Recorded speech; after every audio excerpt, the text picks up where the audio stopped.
गोसो गोरबोनिफ्राय नोंथांमोननिसिम आरो नोंथांमोननि फेमिलिनिसिम आंनि गोसो गोरबोनिफ्राय निउ इयारनि मोजां हामलायनायखौ जासिहरनाय थाबाय।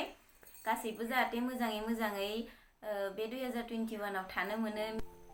हे एभ्रिवान, खुलुमबाय नोंथांमोनखौ आंनि चेनेलाव आरोबाव फिन खेमसे बयखौबो आंनि गोसो गोरबोजों फिन खेमसे बरायनायखौ जासिहरफिननाय थाबाय। ओमफ्राय आङो दिनै नोंथांमोनजों जेबो रेसिपि भिडिअ बा ब्लग भिडिअ शेयार खालामनो फैयाखै।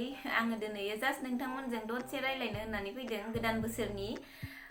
दिनैथ' 31 डिसेम्बर, गाबोनो जानुवारिनि 1 तारिख 2021 मोनफैबायानो।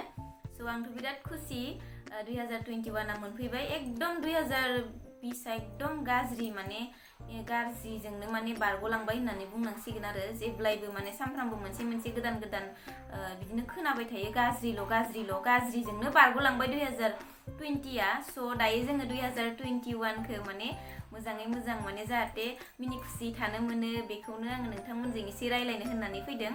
स' आंनि गोसो गोरबोनिफ्राय नोंथांमोननिसिम आरो नोंथांमोननि फेमिलिनिसिम आंनि गोसो गोरबोनिफ्राय निउ इयारनि मोजां हामलायनायखौ जासिहरनाय थाबाय।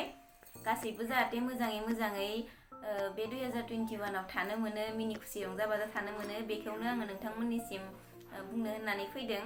गासैनिसिमबो आंनि भिउवार्स, नायगिरि नोंथांमोन आरो आंनि लोगोफोरनिसिमबो आंनि गोसो गोरबोनिफ्राय गोदान बोसोरनि मोजां हामलायनायखौ जासिहरनाय थाबाय। बेखौनो बुंनो होननानै आङो इसे सम लानानै फैदोंमोन। स' बेनो।